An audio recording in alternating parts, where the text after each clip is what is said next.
Morning ముత్యాలు, welcome back to another mini blog. So ఈ mini blog వచ్చేసి Dasara next day. So మా అమ్మమ్మ వాళ్ళ ఊర్లో అయితే ఇదే ఫస్ట్ ఇయర్ అండి అమ్మవారిని నిల్చోబెట్టడం. కానీ ఫస్ట్ ఇయర్ అయినా కానీ 9 days చాలా ఘనంగా పూజలు చేసినారు.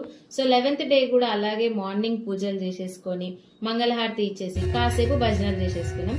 ఇంకా మా చెల్లి చూడండి గైస్, పూలు అందరు పెట్టుకోమని ఇస్తే మన మర్దలకి పూల జడలు వేసింది ఏకంగా. సో ఇంకా వచ్చేసిందండి మన ట్రాక్టర్ అమ్మవారిని ఊరేగించడానికి. అక్కడ కట్టిన కొబ్బరి మట్టలు చూసినారా, అవి మా తాత ఇంట్లోంచే తీసుకెళ్లినారు. సో ఫైనలీ అమ్మవారిని అయితే చాలా జాగ్రత్తగా ట్రాక్టర్ మీదకి ఎక్కించేసినారు. ఇంకా నేను లోపల ఉన్నప్పుడు అయితే వీడియో తీయడానికి ట్రై చేయలే గైస్, బట్ ఇప్పుడు చూడండి మంచి క్యాప్చర్ చేసినాను. చాలా అంటే చాలా కలగా అనిపించింది నాకైతే. చాలాసేపు అలానే చూస్తూ ఉండిపోయాను నేను.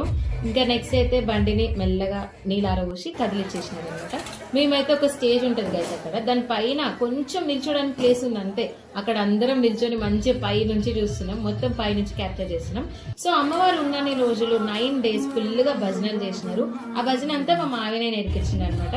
సో అందుకే ఫస్ట్ మా మావయ్యకి సన్మానం చేసేసినారు. ఇంకా స్టార్ట్ చేసినారు గైస్ భజనలు. సో మేము కూడా పార్టిసిపేట్ చేసినాం. అది కూడా మొత్తం క్యాప్చర్ చేసిన నెక్స్ట్ వీడియోలో పోస్ట్ చేస్తే చూసేయండి. ఇంకా మా తేజ అయితే పార్టిసిపేట్ చేయడు కానీ మొత్తం మాతోనే ఉంటాడు. సో ఆ రోజు అయితే ఫుల్ ఎండ కొట్టింది గైస్, మేమైతే మస్తు అలసిపోయినాం.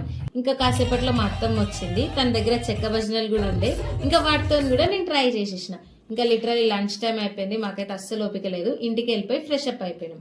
ఈవినింగ్ కాగానే అమ్మవారు మా ఇంటి ముందుకు కూడా వచ్చేసింది అనమాట. రాగానే నీళ్ళారో పోసేసి కొబ్బరికాయ కొట్టేసి మంచిగా ప్రసాదం ఇస్తే తినేసి నైట్ కూడా ఫుల్ ఎంజాయ్ చేసినాం. So stay tune for next.